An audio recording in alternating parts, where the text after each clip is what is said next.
Hi, I'm Richie Hecker. Welcome to the Cryptocurrency Masterclass. Today we're going to cover the cryptocurrency market. We've talked about Bitcoin and Ethereum and how the mechanics of blockchain works previously. Today we're going to cover how the altcoin, or all these hundreds of ICOs that are out there, how do they operate in the market today? So right now there's somewhere around between 500 and 800 coins out there. And they have an aggregate market cap of all the coins in the universe of somewhere in the order of magnitude of around $200 billion. For context, in the 90s, the dot-com public stocks were worth about $15 trillion. That's how young this market is. The opportunity in cryptocurrencies are to go from 200 odd billion to 15 odd trillion. And that's just the next step. Because the cryptocurrency market is bigger than the stock market, it covers FX or currencies, bonds, cash, equities can all become cryptocurrencies. It's an exponential size of the market, potentially bigger than what any one person can even dream of. But let's just start in the simplest thing and assume the cryptocurrency market today is similar to dot-coms in the 90s. All those micro caps and small caps and tech companies that went public before products, burning tons of money. That's essentially the altcoin market or the token market or the ICO market today. There's a lot of terms for basically the same thing. An altcoin, a cryptocurrency, a token, an ICO or an initial coin offering is also called a token fundraising event. It's also called a token generation event. It's also called a token sale. They fundamentally mean the same thing. Selling a token, getting something back of value for it. Now, why do people hold tokens? We're going to cover that in a moment. But first, just think about the entire market today like the dot-coms. All these coins, even Bitcoin and Ethereum, are essentially micro caps and small caps on the scale of order of magnitude compared to, say, Amazon. So who will become the Amazon of crypto? Who knows? Right now, the two industry leaders are Bitcoin and Ethereum. And there's hundreds of these micro caps. A lot of these micro caps are going to, we will find out, fast forward a year or 2 years, are basically not doing much with the money they're getting. Now, some people might call them frauds. Some people might call them pump and dumps. Some people may call them failed startups. Those are all accurate. In different scenarios and situations, you'll see them play out. China, for example, just shut down their ICO market entirely for a number of different reasons. My guess is the market in the US flourishes, and the US will become the center of the cryptocurrency space globally, because it is the financial center of the world. Cryptocurrencies are here to stay. So it's only natural that once regulation sets in, you will see the US being the market leader in cryptocurrencies. But the lens of how to look at and evaluate all these coins or tokens or crypto coins out there is in the lens of early 90s dot-com microcaps. Like in that era, there's several serious issues that the market will need to resolve for this to become mainstream.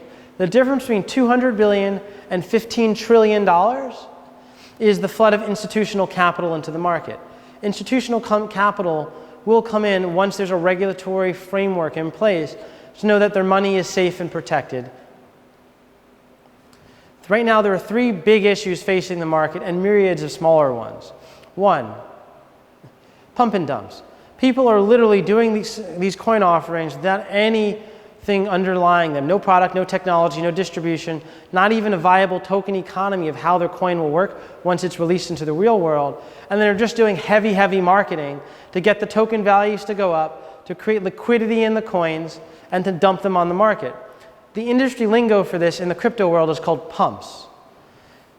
In the public equities market, they're called pump and dumps. They are generally not legal. However, since the crypto market is unregulated in the present form, people are doing these today. So be very wary with who you're getting involved with. Other issue, exchanges are allowed to do something called front running. Front running is when you know the order book or the orders that are coming in from buyers and sellers, and you can trade ahead. Fundamentally, if the exchange is trading ahead of your trade that you're placing, they're basically taking money out of your pockets. Right now, there's no regulation, so this is possible. Is it happening? Maybe. Maybe not, but it's possible. Next, major market issue. Pure and simple market manipulation. Let's say someone has 100 million USD worth of, call it, Bitcoin. Because of the way the exchanges work, you can manipulate the entire market by having multiple accounts in multiple exchanges and trading in a circular way. So I might buy $50 million worth of coins right now on this exchange at one price. I'll then have my other account buy it at another price. Or I'll have a friend of mine, well, not my friends, I am not doing this, but someone may have their friend collude with them at another exchange, or even on the same exchange, and they'll basically trade back and forth to create an ever-increasing price of the coin until the greater market catches up with them and create liquidity at the new price point. Then, once there's a new price point achieved, they can dump the market. They can dump their position into the market and achieve profits because they've created an artificially manipulated price in the currency. Now, is this happening today? Probably. Again, all these things are things that happen in early stages of markets when they're unregulated. Now, the question is what's going to happen? How does this market mature? Regulation. I know. Who wants regulation? Who wants more rules? You really want the free markets to play out and everything to work all amazing. However, the way things work in the real world is you need to have regulations on a free market or people will take advantage of other people. It's just human nature. The strong can take advantage of the weak. Information can take advantage of people without information. People on the inside can take advantage of the people on the outside. Regulation protects the market participants. Make sure there's a fair and orderly market happening. And that's when the big money comes in. That's when the market matures. So the role that I'm playing here in the crypto community is we're doing two things. We're building companies that are becoming key pieces of market infrastructure. Things that are needed for the market to mature. And then I'm a co-founder of the Crypto Working Group. The Crypto Working Group is becoming the FINRA, or the self-regulated organization that governs financial services, but for the cryptocurrency industry. But what we did is we brought together the leaders in the cryptocurrency, the true inner circle of the space, with the top Wall Street people, major investment banks, and market participants. Brought them in the room to discuss and create policies and procedures to create an orderly and regulated market that we will then start distributing as best practices for the broader crypto global economy.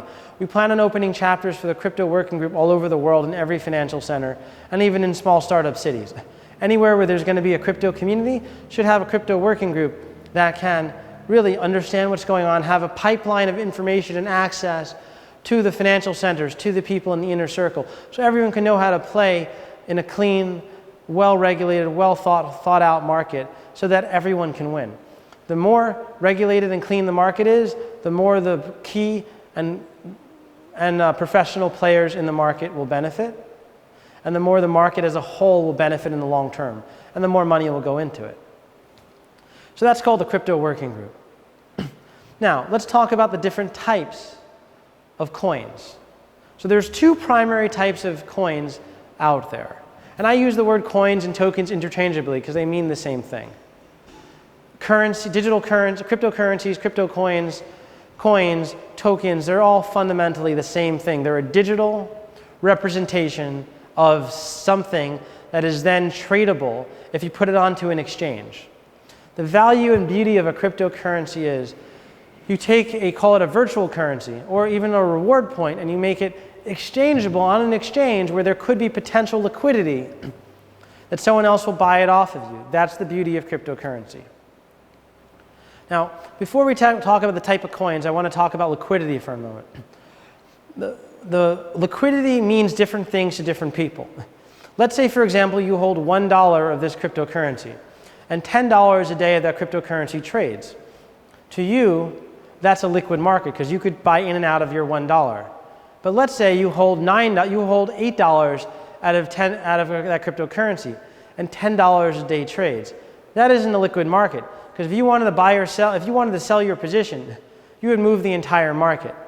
So to understand liquidity, you have to understand the relative value of the position of the person discussing liquidity to the actual amount of trading volume in that particular issue. It's really important to understand.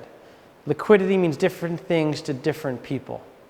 Now, let's talk about the different types of coins. We have coin number one is a security coin. And coin number two is a utility coin.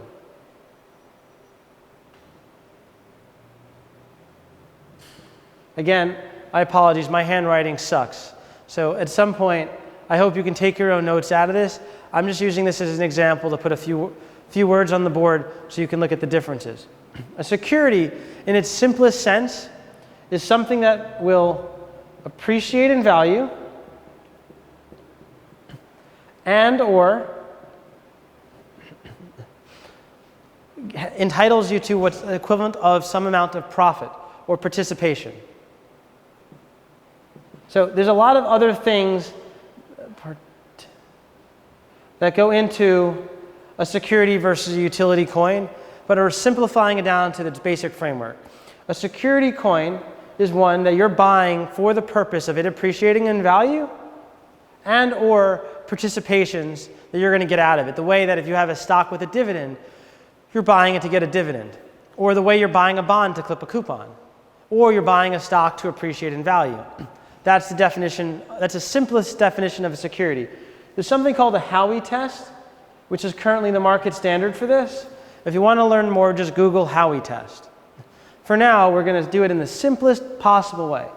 A security is something that is created, the coin itself is created for the sole purpose of either it appreciating in value and being traded, or for participation of future profits of some form from that coin or token or security.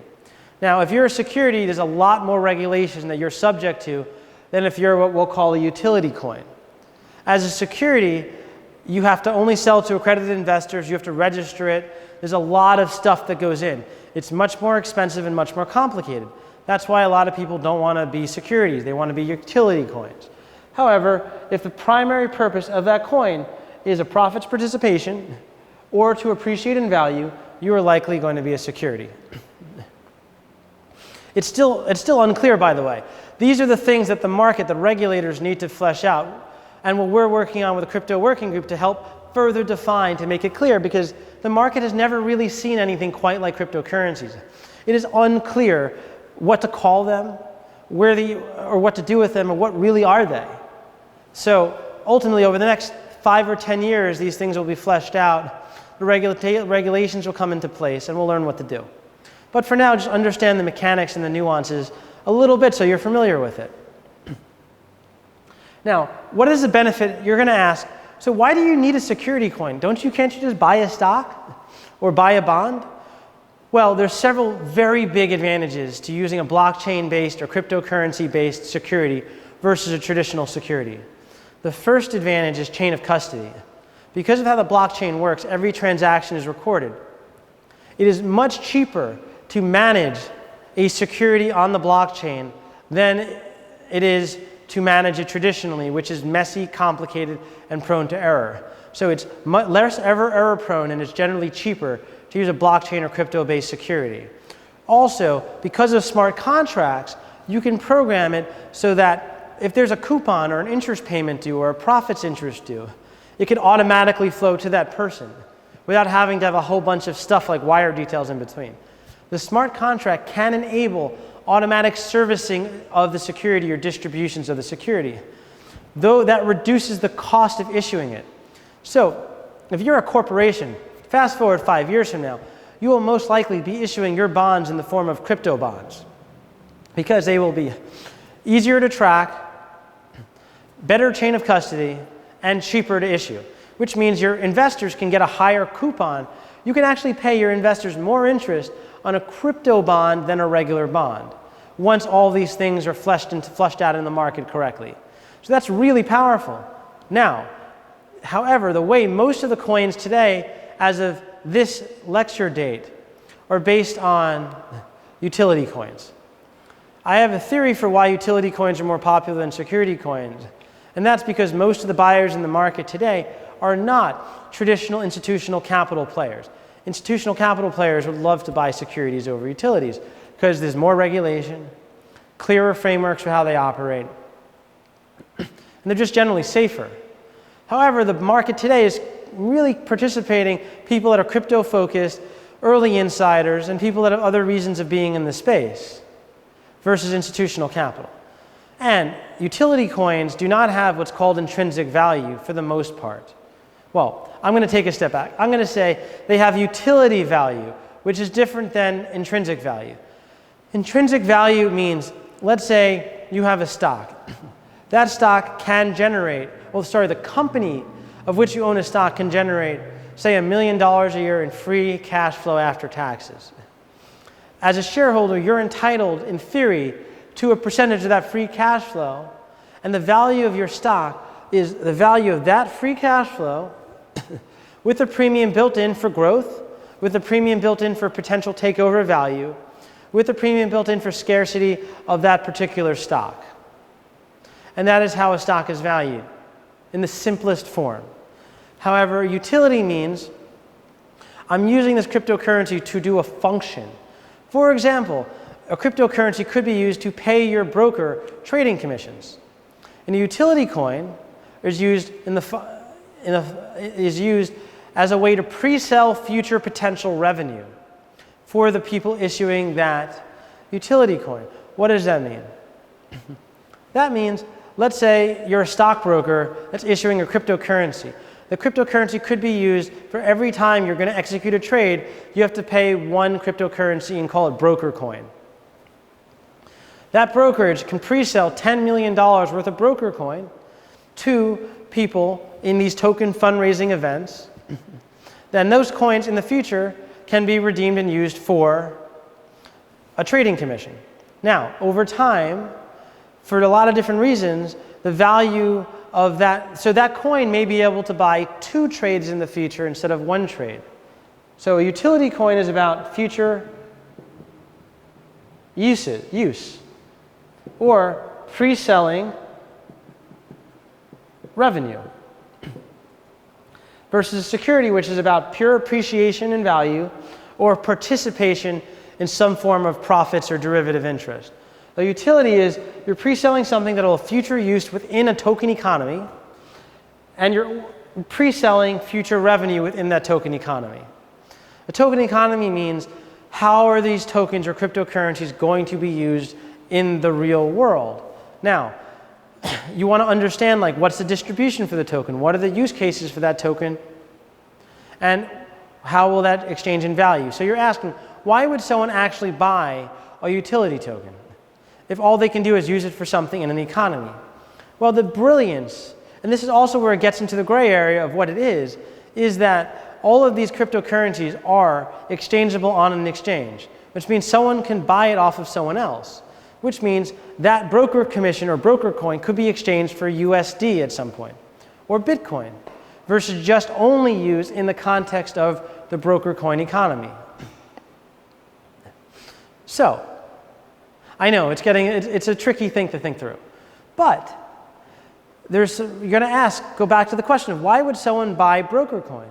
Well, broker coin may increase in utility. There might be more functions and ways to use broker coin in the future.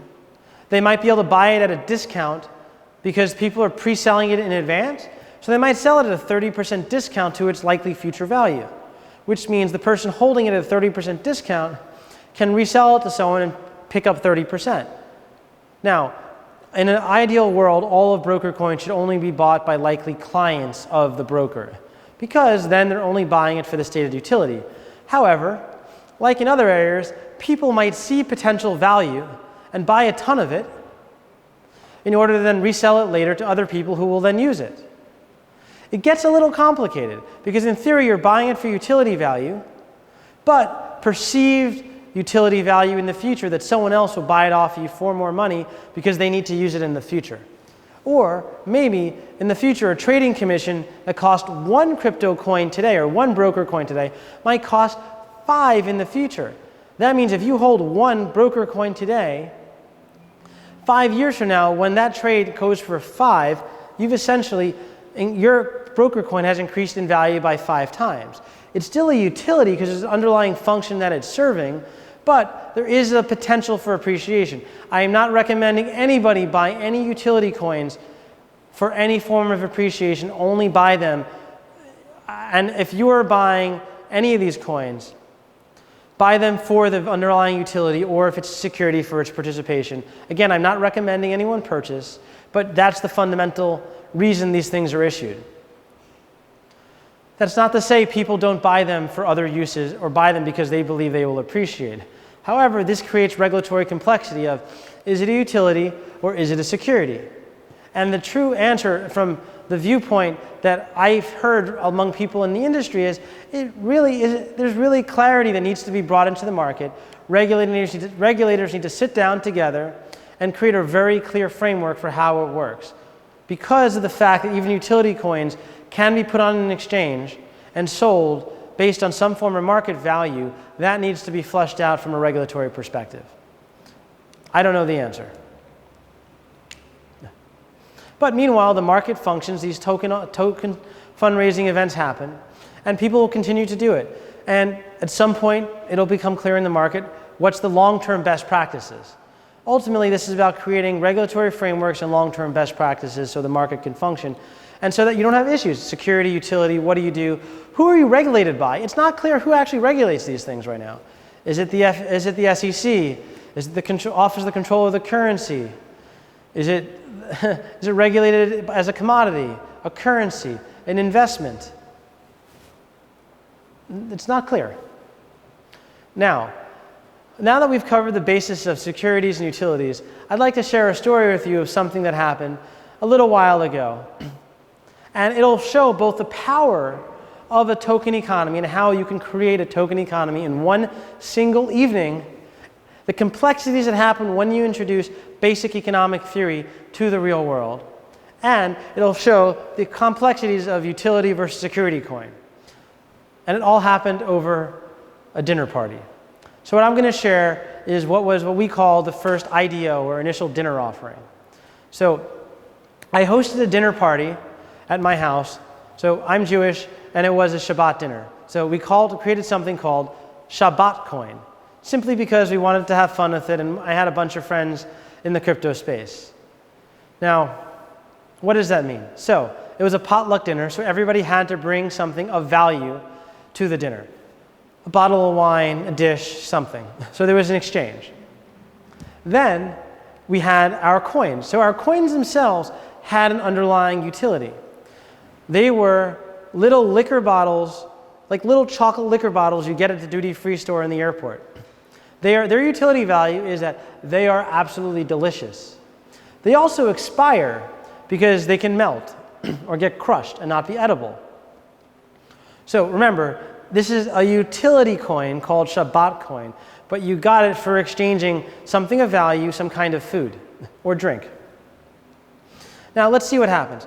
After I set up the traditional meal, I simply said, friends, I invite you to join me in a social experiment. Everyone is going to be given one token or one Shabbat coin, one of these little delicious liquor-filled chocolate bottles. There are no rules. Have a good night. Good luck. Everyone stood around awkwardly trying to figure out what do they do with this. It was unclear what to do because there were no rules. All you got was little chocolate. Do you eat it? Do you trade it? Do you look at it? Do you hoard it? Do you store it? Where do you store it? These questions swirled through everyone's mind, including my own. I had no idea what was going to happen. My girlfriend had the brilliant idea of being the market maker for this dinner. She went around. She had all the extra store of tokens. Oh yeah, I didn't tell anyone what the total universe of tokens were. Nobody knew how many coins there were in existence. Just that everybody got one. But nobody knew how many were held back at the bank. So my girlfriend went around And she went around asking people, what would you do for one Shabbat coin? First, she got a tie. That tie then traded around in its own secondary market. Then there was the first cash trade. 3 Shabbat coins for $20. If you're Jewish and I apologize in advance. I know you're not supposed to exchange money on Shabbat. But let's look at the experiment and the social experiment that we're underlying here. 3 for $20. First cash trade, amazing. Next cash trade, 1 for $20. Then we had people try to found the bank and try to corner the market and rob the bank. We had armed robbery of people stealing coins from other people. We had gambling. I have a pool table. At least I heard it might have been gambling in that I heard people were playing pool for some Shabbat coins. We had our first gray market transaction where 2 girls ran off from the dinner with one guy, and he came back without a shirt on, and they came back with fewer coins. All these things were happening in the period of 3 hours. Oh yeah, then the market dropped. So first we had 3 tokens for $20. Then we had 1 token for $20, a 300% appreciation. Then we had, once again, 3 tokens for $20. The market tanked. After there was an experience of armed robbery, there was the first entrepreneur who came up with the idea of the bank of Shabbat coin. She wanted to commandeer the refrigerator. Unfortunately, she could not raise enough Shabbat coin to start her venture. The angel market had not developed in Shabbat coin yet. Oh, we also at some point introduced altcoins into the market. We introduced other chocolates that were to be used as tokens. Again, since there was no rules, the market had to accept them as value, simply because we said so. And they did. So now we had 2 different tokens that functioned the same way. And the night went on. It was a great 3-hour dinner. In a period of 3 hours, we proved the basics of if you introduce a currency into the real world, people will exchange stuff for it. It'll eventually have cash value. People may or may not use it for gambling. There may or may not be armed robbery. There may not be an ability to create a secondary economy around it and a startup community around it. In 3 hours, we proved all of this. Also, what I'm going to do is leave you with one simple question. Is Shabbat coin a utility, because it is delicious, or a security, because there was a rise and fall of value? Shabbat shalom, and I'll see you in the next session.